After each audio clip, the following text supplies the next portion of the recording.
Les célébrités et les enfants cachés, c'est quand même dingue, il y en a un sacré paquet. Enfin, c'est quand même surtout au moment de l'héritage, parce que tout ça, c'est une histoire de gros sous. Putain, et moi j'en ai pas mal d'histoires dans ce style-là, ça se passe à Athènes au IVe siècle. Voilà. Allez!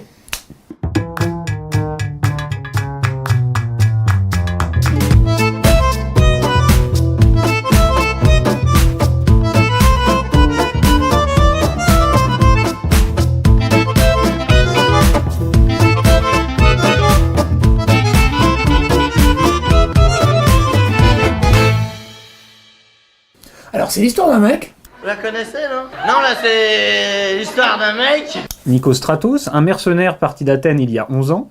Un mercenaire, il s'est fait un pognon de dingue, et là, paf, il meurt au combat sans héritier direct. La tuile. Alors, vous voyez où on va en venir, j'imagine.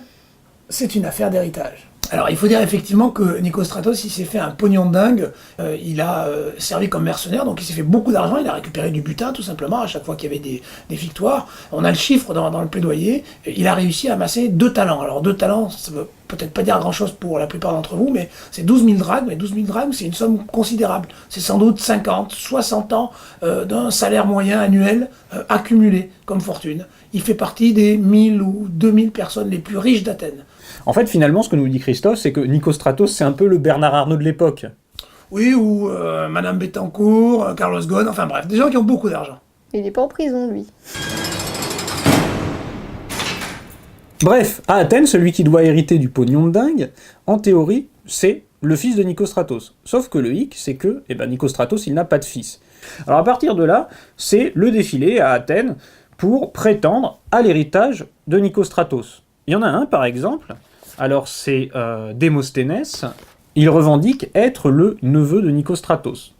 Et à ce titre-là, il est légitime pour hériter, parce qu'en l'absence de fils, le pognon de Nicostratos va à ses frères, et en l'absence de frères, au fils de ses frères, et donc à ses neveux. Le neveu de Nicostratos peut hériter. Et du coup, pour essayer de récupérer l'héritage, il y en a, ils sont quand même hyper inventifs. Il y a un gars qui se pointe avec un enfant de 3 ans en faisant croire que c'est le fils de Nicostratos, alors que ce pauvre Nicostratos, lui, ça fait 11 ans qu'il a pas remis les pieds à Athènes, donc c'est quand même difficile de croire que c'est lui le père. Il y en a un autre, alors lui, il arrive avec un soi-disant testament de Nicostratos, donc c'est lui qui serait l'héritier de Nicostratos. Alors avec tout ça, on sait plus trop à qui revient le magot. Oui, parce qu'à Athènes, en fait, il y a plusieurs manières d'hériter. Soit on est un membre de la famille, le fils d'abord, ou alors des proches, soit on est désigné par un testament, laissé par le défunt.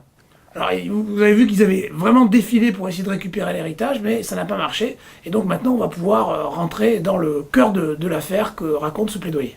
Et donc à la fin, là, il reste plus que 2 parties, donc 2 frères qui se disent être les cousins germains de Nicostratos, et un autre type qui prétend avoir un testament de Nicostratos. Voilà, et cet autre type, il s'appelle Cariadès. Alors les différentes stratégies qu'on a décrites pour récupérer l'héritage, on va les retrouver, elles vont fonctionner cette fois-ci dans l'affaire proprement dite qui nous intéresse.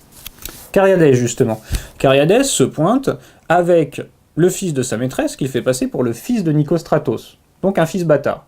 Alors en théorie, ce prétendu fils de Nicostratos ne devrait pas pouvoir hériter, puisqu'il n'est pas né d'un mariage légitime, donc d'un mariage de Nicostratos avec une citoyenne athénienne. Bon. En fait, il s'avère que ce que ça nous montre, c'est que quand on est devant un jury de citoyens à Athènes, on peut utiliser des arguments qui ne relèvent pas strictement de la loi, qu'on peut invoquer d'autres motifs pour gagner. Bon, Cariadès, donc il arrive d'abord avec l'enfant de sa maîtresse en guise de fils de Nicostratos, donc ça marche pas beaucoup, mais il en a encore sous la pédale, c'est-à-dire qu'il revient, mais tout seul cette fois, en disant moi me revoilà, j'ai un testament en fait de la main de Nicostratos qui me dit, qui dit que je suis son héritier. Et donc alors face à lui, donc il y a les 2 frères qui se revendiquent donc être les cousins germains de Nicostratos. Mais alors là, grand coup de théâtre, eux ils se revendiquent être les cousins germains de Nicostratos, fils de Thrasymachos, alors que Cariadès, lui, il dit qu'il a un testament de Nicostratos, oui, mais fils de Smikros. Là il y a un problème de patronymie.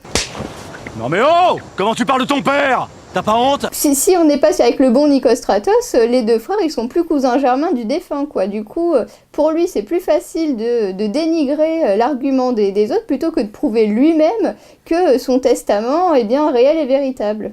Alors maintenant, il faut revenir sur cette question du testament, puisque Cariadès, lui, il dit avoir un testament.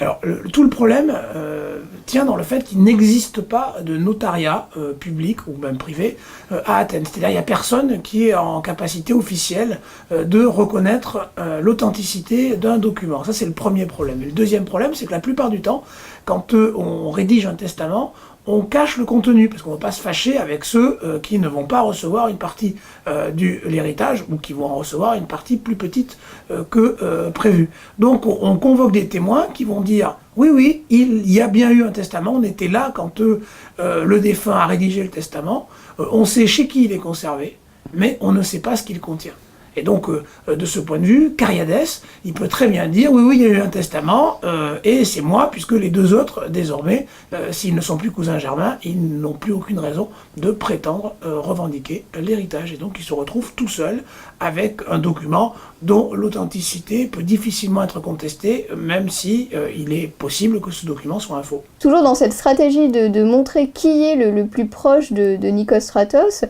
Cariadès, bon, même s'il a le testament qui est un peu, sa théorie du testament qui est un peu mise à mal, Cariadès, on est encore sous la pédale, c'est-à-dire que Nicostratos, pendant 11 ans où il était mercenaire loin d'Athènes, il aurait demandé à Cariadès de gérer son domaine et d'administrer ses biens pendant son absence. Donc c'est bien encore une preuve pour Cariadès que Nicostratos voulait l'intégrer déjà de son vivant dans son oikos, dans son domaine, dans son patrimoine, et donc de faire de lui un de ses héritiers. Le problème est en effet l'absence de Nicostratos, puisque pendant 11 ans, on l'a dit plusieurs fois, il n'est pas à Athènes. Et c'est cet éloignement qui va renforcer les difficultés à l'identifier.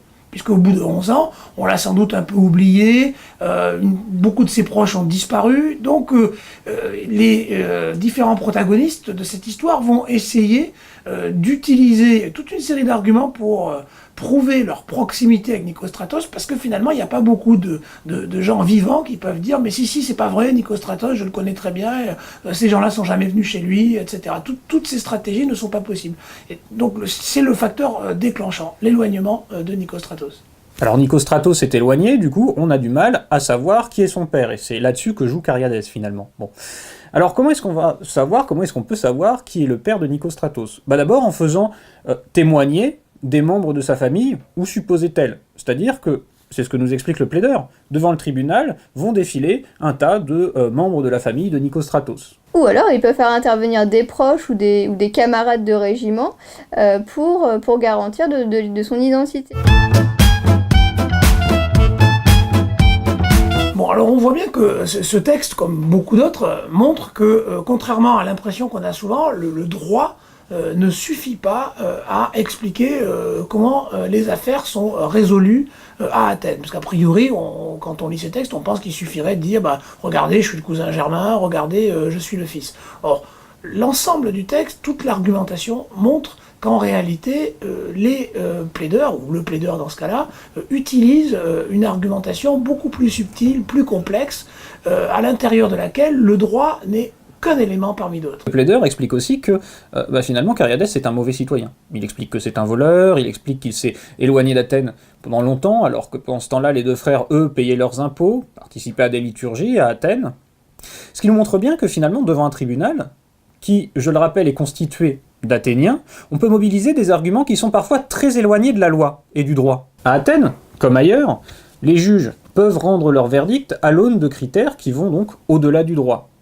Et il s'appuie notamment sur le comportement de l'individu. Être citoyen, être fils d'eux, ça implique un certain comportement. Il faut se plier à certaines normes.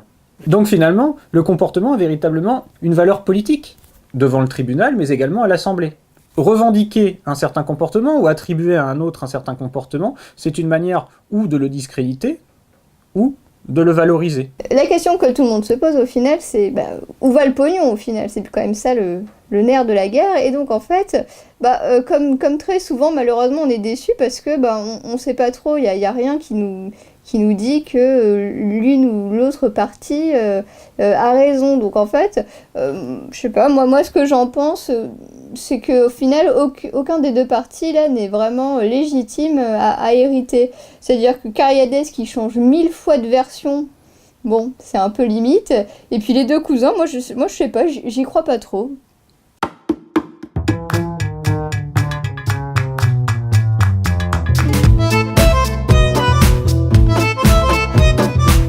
Il y a quand même une petite ressemblance. Tu trouves pas que JB, ça serait pas le fils de